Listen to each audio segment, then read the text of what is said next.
Crisis leadership. Do you have what it takes?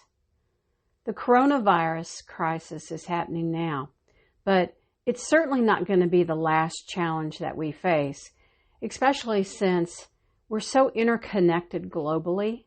We've got to be ready and we've got to be prepared and we've got to be able to lead. And during a crisis, leaders lead. Like firefighters, they rush into a burning building.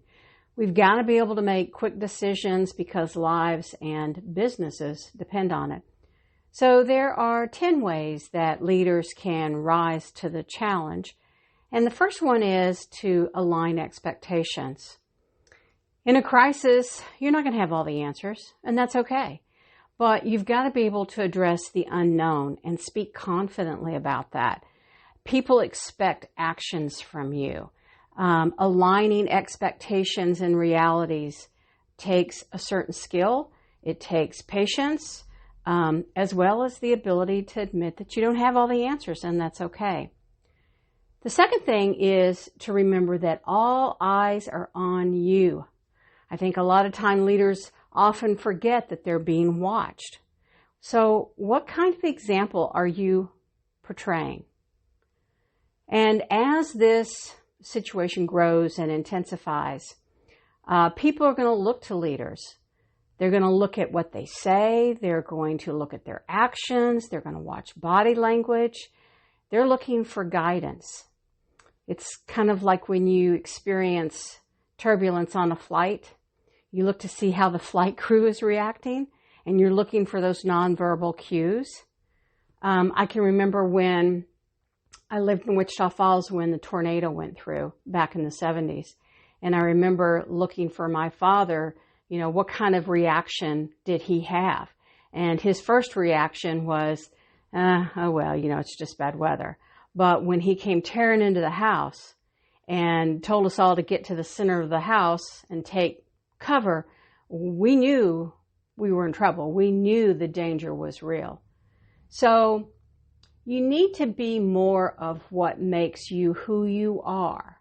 So by knowing yourself, your values, your qualities, the talents, experiences, all those things that people already appreciate about you, your challenge is to see yourself outside of yourself to gain an understanding how others may see or perceive you.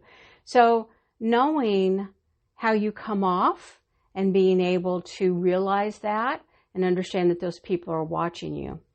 The third thing is to stay positive. Now, you still have to be realistic, but you have to remain as optimistic as possible. How you show up in a crisis has a significant impact. So positive thoughts and actions, focus on strengths, opportunities, and collaboration. Leaders have to be able to radiate trust, hope, and optimism that leads to something positive. The fourth thing is to be able to tell the truth. Communication is going to be your kryptonite. So crisis often includes a lot of misinformation. People become confused. Being able to explain the problem honestly and straightforward is going to be critical. Choose your words wisely. Be consistent. And just remember that if you're confusing people, you're losing people. So if you're saying one thing, be prepared to walk in that truth as well. The fifth thing is to know what you stand for, which is kind of an interesting thing to think about. But, we talk a lot at the Chamber here about what is your purpose, your mission. Every action should reflect that. Again, go back to what is it in the core of who you are. What is it that you stand for? What are you willing to step up to? Be able to work from a place of purpose. As a leader, you are that brand. So don't miss the opportunity to lead and build on that brand in a crisis. The sixth thing is to be able to demonstrate empathy. Not sympathy, but empathy. So you listen to understand. Show people that you care. recognize behaviors, respond to emotions, but remember, empathy is not about what you want. It's about what the other person needs, and your actions should benefit them, not you. The seventh thing is to be able to see the big picture. So leaders should be able to have this view of what the big picture is, to be able to visualize the potential impact long before others do. So in other words, knowing into the future what's going to happen, it's critical to be able to step back, observe, make sense of the situation. Okay? One of the hardest things to do in a crisis is to step back. Get out of managing the urgent problems and be able to look at down the road.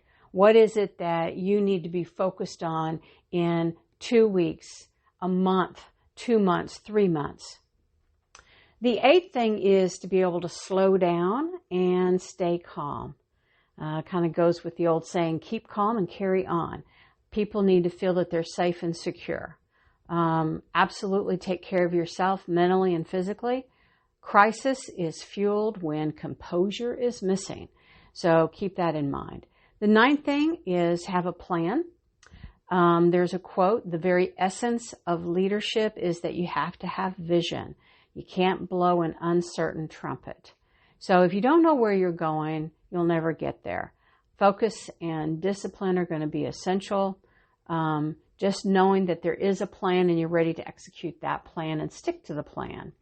And then the very last thing is just to simply lead. Leaders work from within themselves with the courage, the emotional intelligence and integrity to be able to navigate the crisis around them. Leaders are prepared, they don't panic, they care, they communicate. They're just ordinary people doing extraordinary things. They see the opportunity in a crisis to transform themselves and the world around them. So don't miss the opportunity to lead. Rise above this chaos and this crisis. The world needs you, your business needs you, and the people around you need you. So don't get sucked in.